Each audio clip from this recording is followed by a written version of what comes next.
Il y avait Glenn Close ou pas dans... Je n'ai pas vu. Vous n'étiez pas né peut-être, voilà. Je crois, vous encore moi.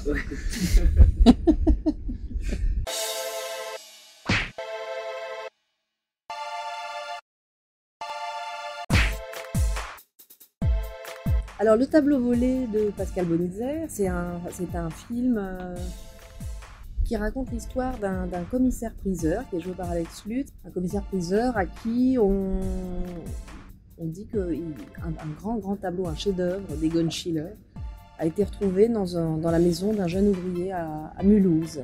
Donc ce commissaire-priseur décide d'aller donc dans cette maison à Mulhouse, accompagné de son ex-épouse que j'interprète, pour aller vérifier l'authenticité de cette œuvre, parce que ça leur paraît impossible. C'est un tableau qui a été volé par les nazis et ces experts pensaient qu'on ne le retrouverait jamais.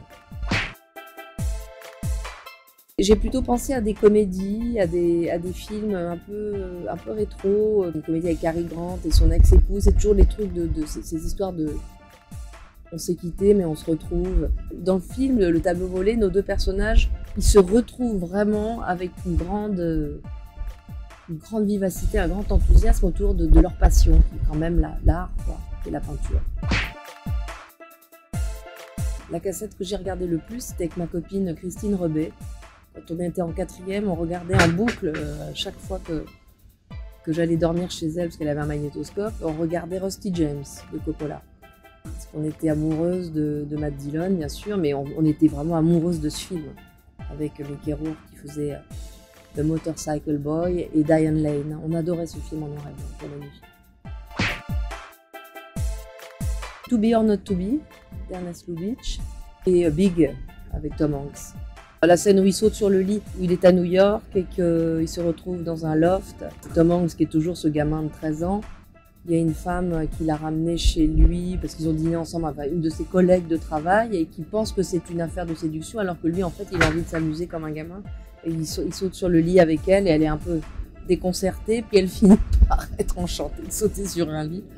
J'adore cette scène. Il y en a deux, il y a À bout de course de Sidney Lumet, mais il y a surtout Jeanne Dielman de Chantal Akerman, parce que comme c'est un film qui est difficile à voir, qui est très particulier, qui est une expérience vraiment de cinéma presque organique, je suis tout le temps en train de dire, genre, il faut que tu ailles voir ça, tu manges un sandwich avant et tu vas dans une salle de cinéma et c'est une expérience de cinéma incroyable. J'en ai une qui est une séance, et ça marche à tous les coups, c'est des séances jeunes publics de films de Chaplin où il n'y a que des enfants dans la salle. C'est des scènes des séances de cinéma incroyablement drôles et émouvantes parce que c'est des salles remplies d'enfants qui hurlent de rire devant les films de Chaplin. J'avais emmené mon beau-fils voir Les Temps modernes. Au début, il a râlé parce que c'était du noir et blanc, et au bout de 5 minutes, il était conquis, et c'est magnifique d'entendre, de ressentir comme ça cette jubilation de cinéma qui passe à travers le temps avec les films de Chaplin. Un film de Fellini, peut-être La Dolce Vita ou 8 et demi, parce que je pense que là, on est avec des gens avec qui on s'ennuie pas. La Place publique d'Agnès Jaoui.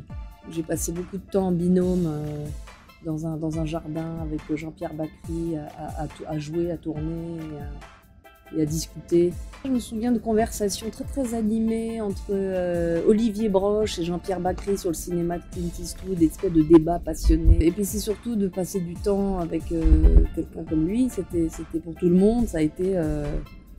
C'était à la fois hyper joyeux, on travaillait bien, chaque conversation était passionnante et drôle, et bien retourné sur ce film. Un thriller. Liaison fatale. C'est pas douillé du tout, hein, parce que quand on dit je prends un bain, je vais me mettre dans un... Mais c'est vrai que j'ai des souvenirs où, voilà, si je suis un peu courageuse, je dirais Psychose, pour se faire un peu peur. Les Flingueuses, avec Melissa McCarthy et Sandra Bullock. Les Copains d'abord, avec de Laurence Kasdan, avec William Hurt. Et il y avait Glenn Close aussi, je crois, parce que j'adore Glenn Close. Il y avait Glenn Close ou pas dans... Vous n'étiez pas né peut-être, voilà. Je crois, vous encore moi.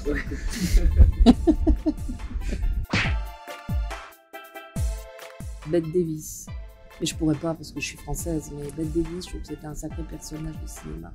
Une grande actrice, mais aussi une femme qui avait beaucoup de personnalité, quoi. Et plus elle vieillissait et plus elle était...